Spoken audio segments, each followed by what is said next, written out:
Hello everyone. यहां पर बहुत सारे आप में से ऐसे अभ्यर्थी होंगे जो कि आपके मनोविज्ञान में पीजीटी का फॉर्म डाले होंगे, आवेदन उसके लिए किए होंगे। यहां पर उनको मनोविज्ञान में क्या क्या पढ़ना है, क्या नहीं पढ़ना है, उस सब के बारे में सिलेबस को लेकर के सभी विद्यार्थी आपके कहीं ना कहीं पर थोड़े बहुत चिंतित रहते हैं।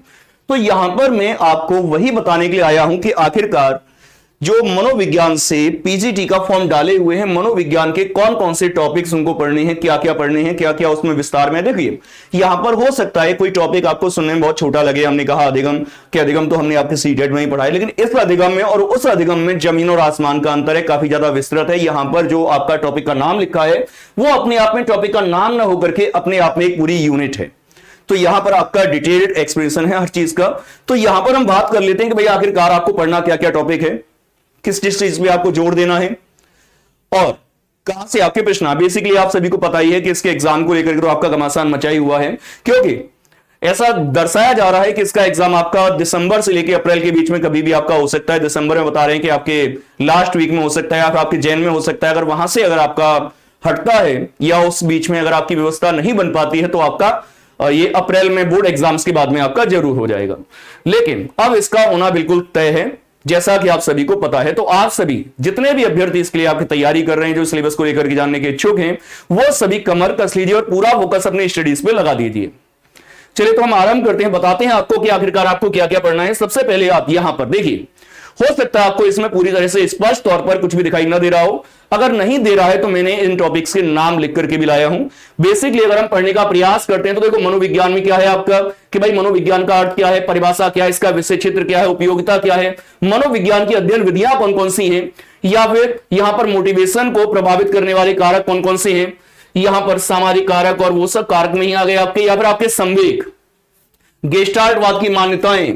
इस तरह से आपके बहुत सारे इसमें टॉपिक हैं। अगर हम देखें तो यहां पर एक टॉपिक को, जैसे हम मनोविज्ञान के इंट्रोडक्शन की बात करें तो उसे कई तरह से लिख दिया है कि भाई अर्थ, परिभाषा, विषय क्षेत्र, उपयोगिता, मनोविज्ञान की अध्ययन विधियां।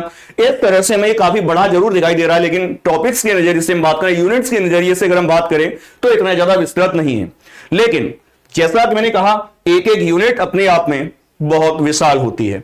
तो यहां पर अगर हम बात करें, देखिए क्या क्या है आपके सिलेबस में जो मैं लिख करके लाया हूं। अगर वहां से आपको स्पष्ट रूप से दिखाई ना दिया हो तो यहां से आपको स्पष्ट रूप से जरूर परिलक्षित हो जाएगा। तो यहां पर आपको मनोविज्ञान का अर्थ, मनोविज्ञान का क्षेत्र, मनोविज्ञान की उपयोगिता, ये सारी चीजें स्टडी करनी है, बहुत डिटेल में स्टडी करनी है। क्योंकि मनोविज्ञान की अगर आप ब्रांचेस वगैरह देखेंगे तो भी आपकी कई हो जाती हैं। तो विषय क्षेत्र का मतलब आपका वही हो जाता है कि भाई कौन कौन सी आपकी ब्रांचेस हैं और किस किस ब्रांच का आपका कौन सा जनक है। अपने आप में अगर आप स्टडी करने बैठे तो बहुत ज्यादा विशाल हो जाता है, और उपयोगिता उसका तो कहना ही क्या। इसके अलावा मनोविज्ञान के प्रयोग और मनोविज्ञान से जुड़े हुए आपके विस्तृत संप्रदाय, जैसे आपका संरचनावादी हो गया, गेस्टाल्टवादी हो गया, या फिर आपका प्रकार्यवादी हो गया, मानवतावादी हो गया, संज्ञानवादी हो गया। बहुत सारे संप्रदाय इस समय आपके मनोविज्ञान के अंदर आ चुके हैं। हमें सारे संप्रदाय यहां पर बहुत डेप्थ में पढ़ने होंगे कि कौन किसका प्रतिपादक है, किस संप्रदाय में आपकी क्या विशेषता है, किसका इस समय बाहुल्य है, एंड सो ऑन। इसके अलावा आपकी मनोविज्ञान की विधियां हो गई, जैसे आपकी अंतर्दर्शन विधि, बहिर्दर्शन विधि, और भी आपकी बहुत सारी इस तरह से विधियां हैं। सारी विधियां आपको कवर अप करनी है। मनोविज्ञान की विधियों से आप समझ ही रहे होंगे कि ये आपकी वो बच्चों को पढ़ाने वाली विधियां नहीं है, मनोविज्ञान के अध्ययन की विधियां हैं। वो सारी की सारी विधियां यहां पर हमें कवर अप करनी होंगी। इसके अलावा अगर हम बात करते हैं तो यहां पर मोटिवेशन की पूरी यूनिट हमें कवर करनी है, इमोशन की पूरी यूनिट हमें कवर करनी है, लर्निंग की यूनिट, जिस पर अगर आप प्रयास करें पूरी पूरी किताब भी लिखी जा सकती है, वो पूरी पूरी यूनिट हमें कवर करनी है।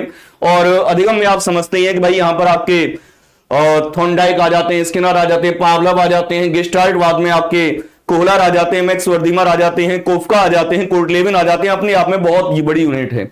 इसके अलावा स्मृति एवं विस्मृति को हमें डिटेल में पढ़ना होगा। और इसी के साथ साथ अगर हम बात करते हैं तो कुछ टॉपिक आपके और भी हैं, जैसे कि आपको पर्सनैलिटी के बारे में डिटेल में पढ़ना होगा। इसके साथ साथ निर्देशन है तो आपका परामर्श अपने आप इन्वॉल्व हो जाता है ना, तो निर्देशन, परामर्श, इस सब के बारे में, मानसिक स्वास्थ्य के बारे में, को समायोजन और समायोजन के बारे में। क्योंकि आजकल हमारी सोसाइटी में क्या होता है, धर्म के नाम पर, जाति के नाम पर, या फिर आपके अन्य किसी कारण से, आर्थिक स्थिति वगैरह की या किसी सोशल प्रॉब्लम की वजह से आपके दंगे वगैरह हो जाते हैं। उस समय उनको सुझाने के आपके पास में क्या क्या उपाय हैं, उस समय समायोजन आप किस तरह से स्थापित करेंगे, वो सब यहां पर आपका आ जाता है। और उद्योग में मनोवैज्ञानिक प्रबंधन का स्वरूप, उद्योग में क्या मतलब है, जैसे आप किसी एम्प्लॉय को हायर करते हैं, हायर करते समय आप क्या क्या चीजें देखेंगे, वहां पर मनोविज्ञान की क्या उपयोगिता हो जाएगी, उसके चयन को लेकर के है ना। ऐसी बहुत सारी चीजें इसमें आपकी आ जाती हैं, तो अपने आप में बहुत वाइड सिलेबस भी है। लेकिन टॉपिक्स के नजर से अगर आप देखें तो आपको बहुत कम नजर आ रहा होगा, लेकिन इसको कम समझने की, आसान समझने की भूल बिल्कुल मत कीजिएगा। पूरी तरह से हर टॉपिक को डेप्थ में स्टडी करने का नंबर लगा दीजिए। तो यहां पर अगर ये सिलेबस से जुड़ी हुई जानकारी अगर आपको अच्छी लगी हो तो इसे आप अपने मित्रों के साथ भी शेयर कीजिएगा। बाकी जुड़े रहिएगा खान ग्लोबल स्टडीज के साथ में। बहुत बहुत धन्यवाद। Thank you.